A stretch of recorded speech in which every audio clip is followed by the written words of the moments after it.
Salve, eu sou Marcos Cavalcante, sou professor da COP, que é uma coordenação de programas de pós-graduação em engenharia do FRJ. Foi o primeiro curso de pós-graduação na América Latina e a gente está hoje aqui começando um podcast chamado Inspira. Sou César Campos, administrador, diretor da Inconcert Produções e ex-aluno do professor Marcos Cavalcante.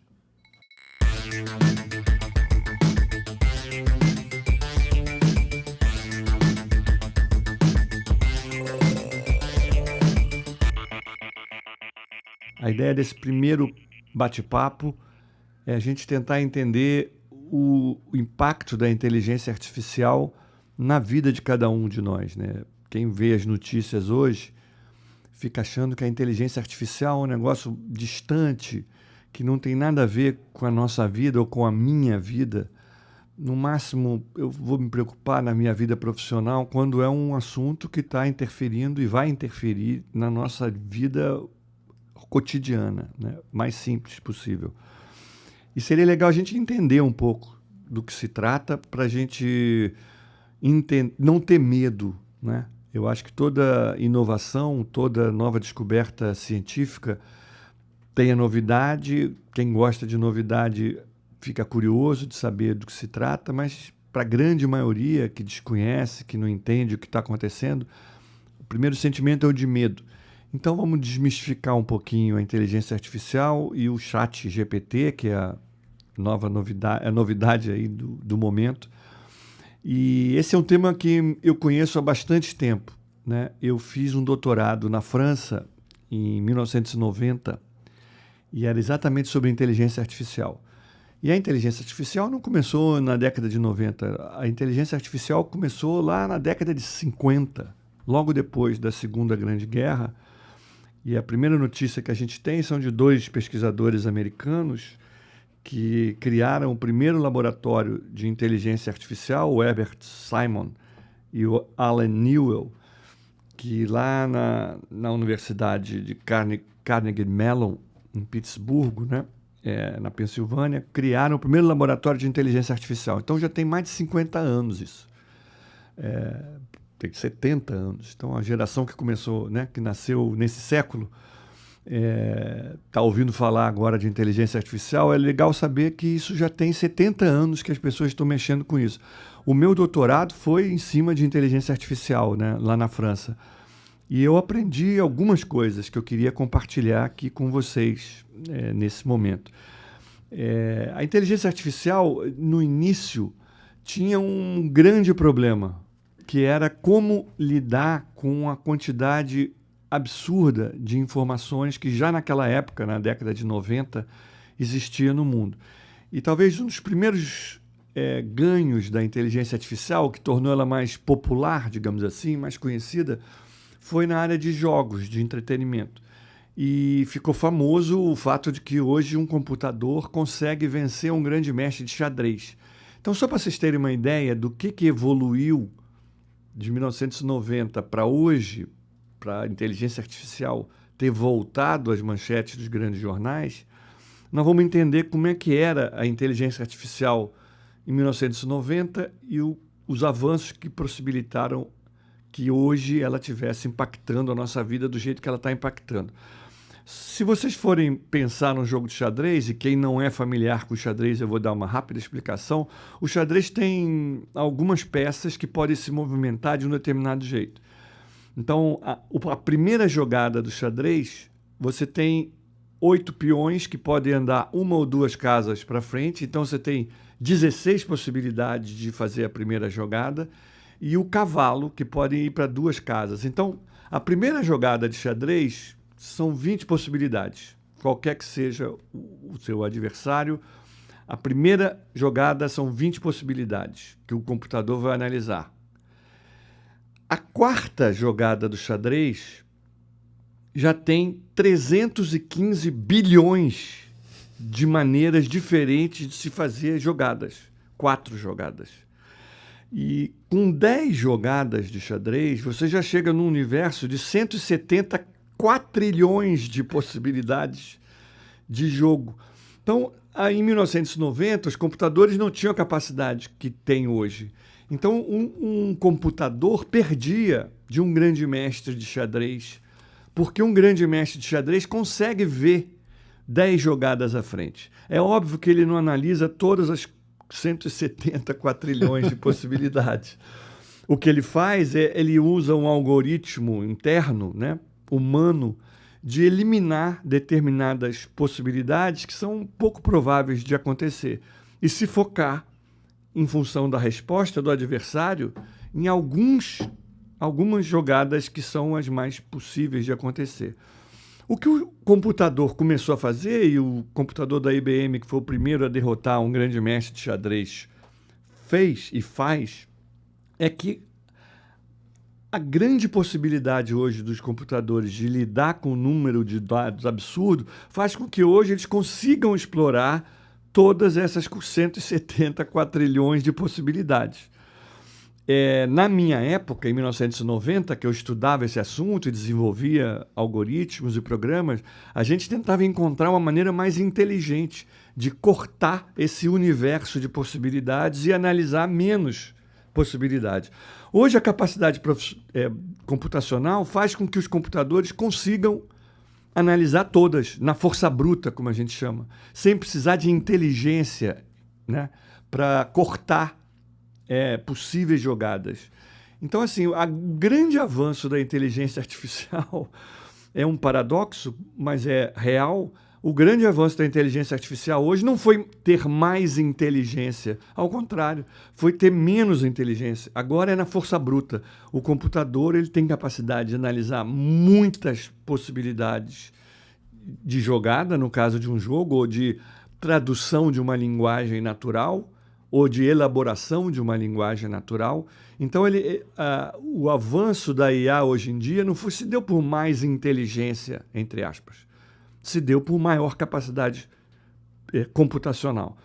Então, esse é o primeiro ponto que eu queria que a gente refletisse. Ô Marcos, isso que você está falando é muito interessante, porque a inteligência artificial ela acabou muito associada à ficção científica. Então Exato. As pessoas começaram a imaginar que era cada vez mais inteligente. Humano, né? Exatamente. E aí surgiu esse preconceito, que a gente pode até dizer, das pessoas acharem que a inteligência artificial vai ficar mais inteligente do que os humanos. Então tem aqueles filmes de domínio da raça humana pelos computadores e tal. E hoje você trouxe aqui uma informação fundamental. É volume computacional que está em jogo. Exatamente. Claro momento. que tem os avanços naturais da ciência, né? Não foi só a maior capacidade computacional, né, que a gente tem.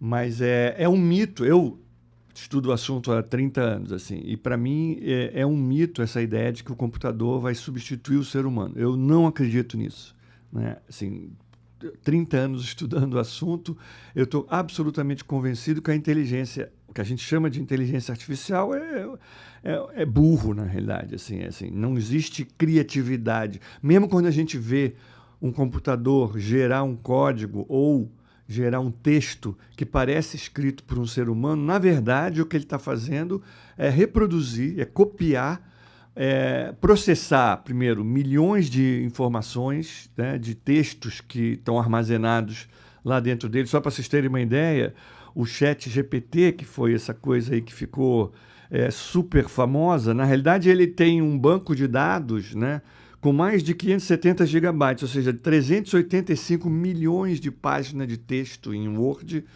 para vocês terem uma ideia do volume, que estão armazenadas lá dentro, de textos de diferentes autores, de diferentes pessoas. Então, o que ele faz é tentar encontrar, num determinado contexto, qual é a frase, qual é o parágrafo que responde a uma pergunta feita por um cidadão, por uma pessoa, né? Então, assim, os avanços na inteligência artificial são nessa coisa. E a gente tem uma máxima, quem pesquisa o assunto aí de inteligência artificial, que é: se o computador está fazendo alguma tarefa que antes só um ser humano fazia, não é porque o computador se tornou mais inteligente ou mais humano, entre aspas. é porque o ser humano executava uma tarefa burocrática e repetitiva. Então, por exemplo, eu fiz isso, construí em 1990, depois da minha tese, um agente inteligente para me ajudar a selecionar os meus e-mails, né? Eu recebia todo dia e recebo até hoje centenas, literalmente, né? Às vezes tem dias que tem mais de 100 mensagens novas na minha caixa de e-mail. É óbvio que eu não vou conseguir ler, vou passar o dia inteiro lendo todas as mensagens. Então eu criei um agente inteligente que seleciona quais são as mensagens que são absolutamente relevantes para mim e joga na lixeira o resto. Como é que ele aprendeu isso? Ele aprendeu isso observando o meu comportamento. Se eu recebia uma mensagem do César Campos, eu abria logo. Se eu recebia uma outra mensagem do João da Silva, eu deletava e nem abria. Então, eu programei esse agente inteligente para aprender com o meu comportamento e, por exemplo, eu dizia, olha, se durante 10 vezes seguidas eu deletei a mensagem de alguém sem nem abrir, esse cara eu não quero receber e-mail dele. Você elimina ele da minha lista. Já se esse outro aqui eu abrir 5 vezes em prioridade, esse cara ele recebe uma estrelinha e falou, esse cara eu tenho que receber o e-mail dele em primeiro lugar. Então, assim, esse agente foi programado para isso. Nada na inteligência artificial é uma coisa inteligente no sentido da criatividade. O computador não inventa nada, ele executa exatamente o que alguém programou. Isso continua sendo verdade no ChatGPT, por exemplo, que já é uma nova geração de inteligência artificial que a gente chama generativa, porque, teoricamente, ele gera coisas novas, né? O texto que o ChatGPT produz ao responder a sua pergunta, quando eu digo assim, eu quero que você faça uma petição ao juiz da 14ª Vara. Ele vai lá e pega N petições, né, dentro daquele assunto que você botou e ele produz um texto que, entre aspas, é original. Na verdade, é um conjunto de frases feitas, mas que combinadas de uma forma original. Diferente. Ele produz mais um documento mais igual. Um documento igual ao que ele já leu antes. Perfeito. Com a ordem diferente, né? Combinando as Isso. frases de uma forma diferente. Mas não é criativo no sentido dele ter feito uma coisa totalmente inovadora. Original. Né? A primeira música do Pixinguinha, por exemplo. Ele não vai fazer uma música que ninguém fez antes. Ele vai fazer uma música à la Pixinguinha, porque ele vai analisar todas as músicas do Pixinguinha, vai ver que existe um certo padrão, uma certa combinação de notas que caracterizam todas as músicas do Pixinguinha. Que é o estilo. Que é o estilo do Pixinguinha. Então ele vai reproduzir, vai fazer uma outra música com outras notas, mas com o mesmo tipo de padrão que o Pixinguinha tinha. Mas eu insisto, assim, se um ser humano... se o computador começa a fazer uma coisa que só um ser humano fazia, é porque o ser humano estava agindo de forma repetitiva. Outro dia, Marcos, eu li uma coisa interessante, que é uma conversa entre duas pessoas e a pessoa assustada porque podia perder o emprego por conta da inteligência artificial. E o colega disse, rapaz, eu acho que você vai perder emprego por outro colega que aprendeu a usar a inteligência exatamente artificial. Isso.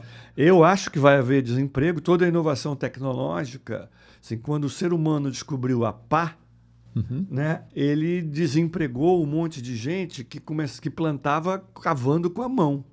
E era menos eficiente do que o amigo dele lá no terreno do lado que cavava com uma pá. Então, assim, toda tecnologia gera desemprego, por um lado, e cria emprego em outros lugares. O drama é que dificilmente o cara que perde o emprego por causa de uma tecnologia vai encontrar esses novos empregos, vai ser capaz de se candidatar a esse novo emprego gerado por essa nova tecnologia.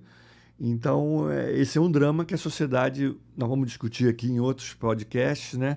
Qual é o futuro do trabalho do século XXI a partir desse impacto da inteligência artificial, que eu acho que é irreversível. Eu não acho que a gente vai conseguir diminuir o ritmo.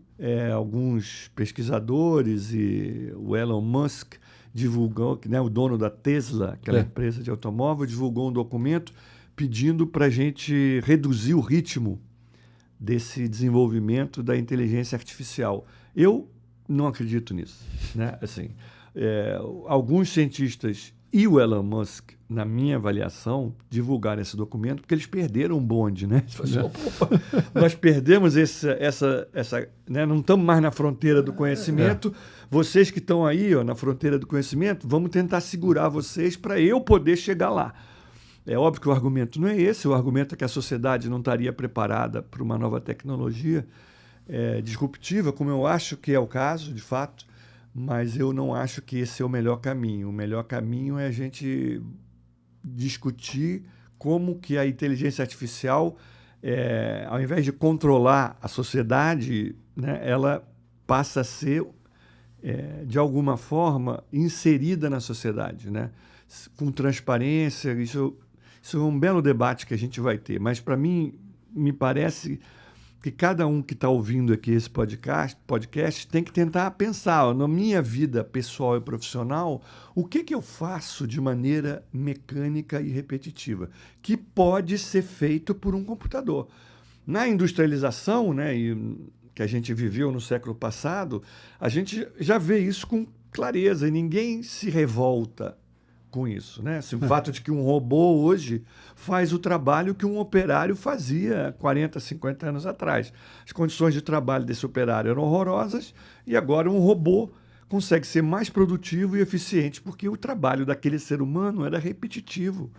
Era apertar parafuso o dia inteiro, ele ia ter mil problemas, né? Tem uma outra variável nisso que também é incontrolável, por isso que eu acho meio absurdo esse pedido do Elon Musk, né?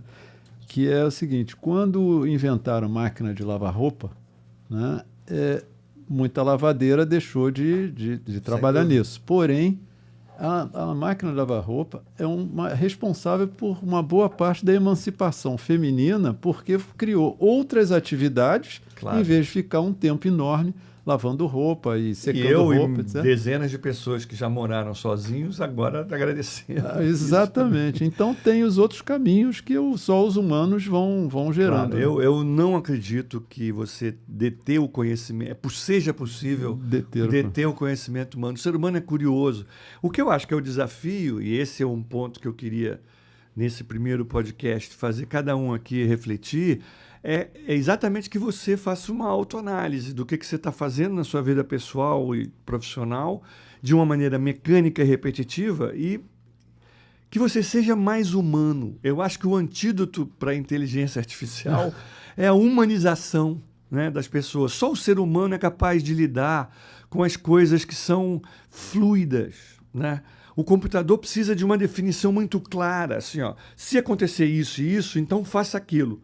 O ser humano se vê diante de uma situação nova, ele tenta ver na sua memória, né, na sua experiência de vida, situações que ele poderia comparar com essa que ele está vivendo e toma uma decisão que é inovadora, que é criativa, que um computador seria incapaz de tomar, porque ele teria que ser programado para isso. Ele teria que dizer, olha, diante de uma situação que você desconhece tudo, faça isso. Ctrl Alt Del, sei lá, desliga o computador. Um ser humano vai ter que agir, né? Quando ele tem uma ameaça, né, na rua, de repente, no trânsito. Não tem jeito. E isso é uma questão que a gente vai ter que discutir, né? Assim, a inteligência artificial, eu não tenho dúvida, por exemplo, hoje nós estamos em 2023 aqui agora. Uma criança, pensem nisso, assim, uma criança que nasceu em 2020, essa criança, eu tenho certeza disso, ela nunca vai ter carteira de motorista. Porque em 15 anos, até 2035, está na cara. Eu não sei se vai ser antes, muito antes, ou se vai ser um pouco antes de 2035. Mas eu tenho certeza que até 2035 não vai ter mais ninguém dirigindo automóvel na rua. O automóvel vai ser autoconduzido por um computador e pela inteligência artificial. E nós vamos ter novos dilemas aí, né? Como é que eu vou programar esse carro na hora que ele tiver uma situação no trânsito onde ou ele atropela uma pessoa idosa ou ele me mata, me jogando no parapeito de uma estrada?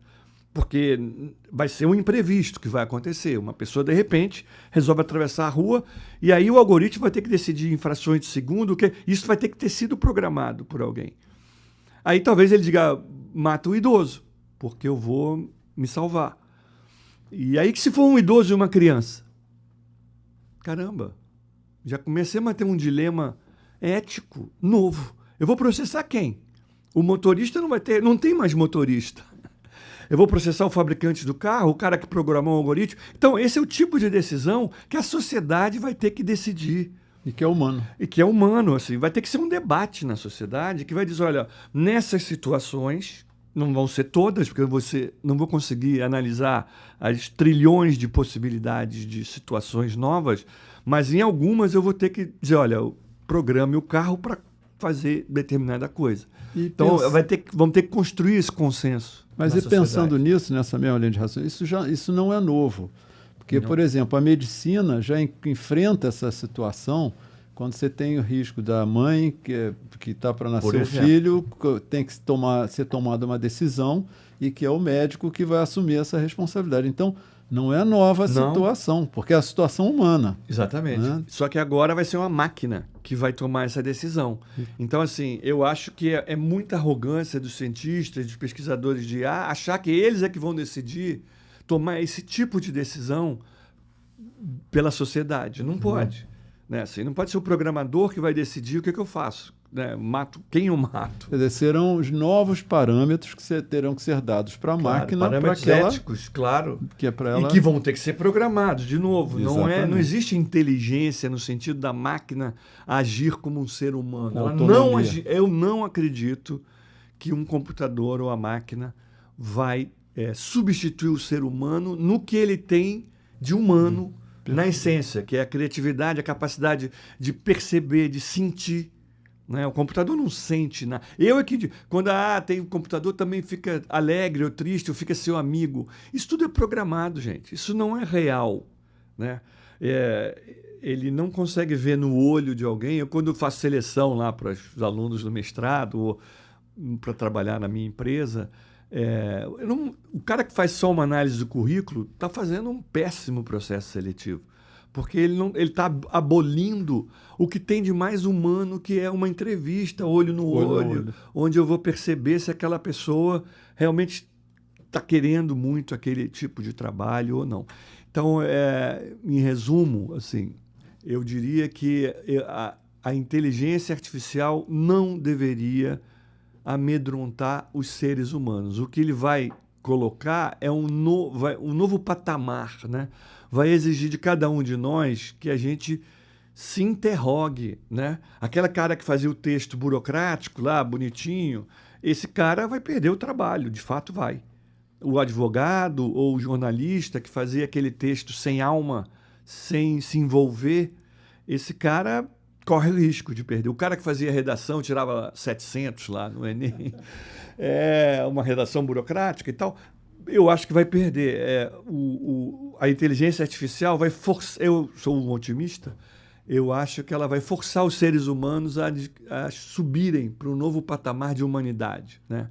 Nós vamos ter que tomar conta da nossa criatividade, da nossa sensibilidade e desenvolver isso.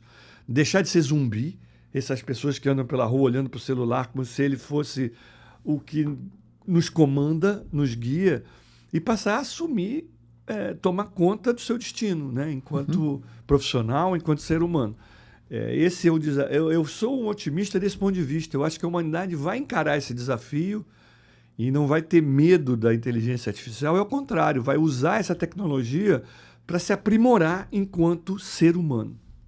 Muito, Marcos, realmente essa sua proposta hoje de chamar a atenção das pessoas para fazer uma reflexão sobre o que é humano, nós estamos falando de inteligência artificial e você está exatamente propondo o que tem atualmente de mais inteligência que a gente conhece, que é a inteligência dos humanos. Claro, que foi quem criou, inclusive. Quem criou a inteligência artificial. E controla ela. Eu não acho que a inteligência artificial, a não ser que você abra mão dessa capacidade criativa e de sensibilidade, né?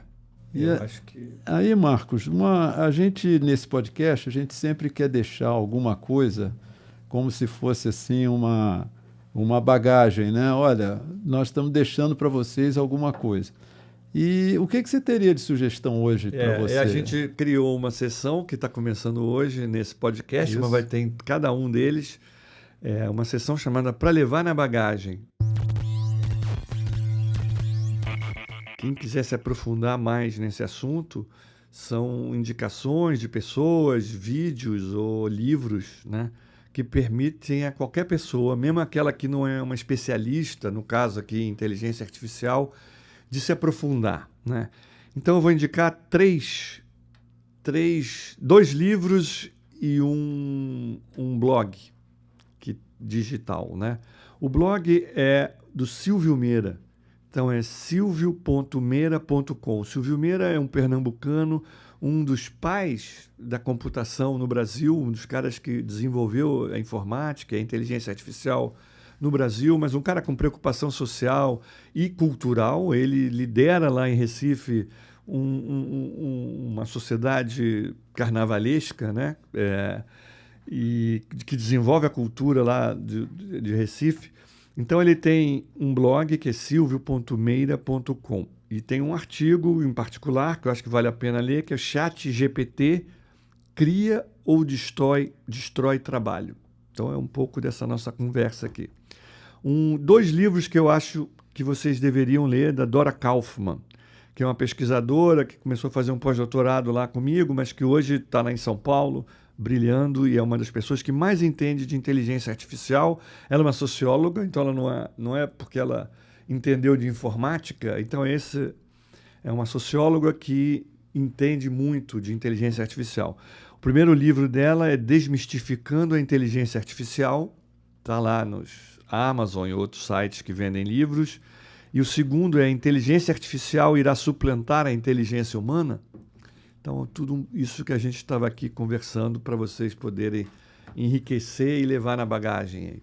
Bom, então ficamos por aqui hoje e vendo claramente que nós temos aí grandes desafios pela frente como humanos. Exatamente. Né? E quem gostou do que ouviu aqui e quer continuar ouvindo, por favor, compartilha esse podcast aí com os amigos, curte aqui nosso podcast aí no seu site de música e outros que vão ter aí, e a gente se vê na próxima semana.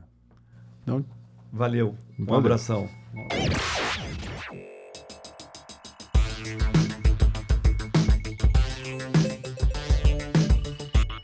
Esse podcast Inspira foi gravado nos estúdios da Inconscious Produções. Edição e trilha de Ana Sucha.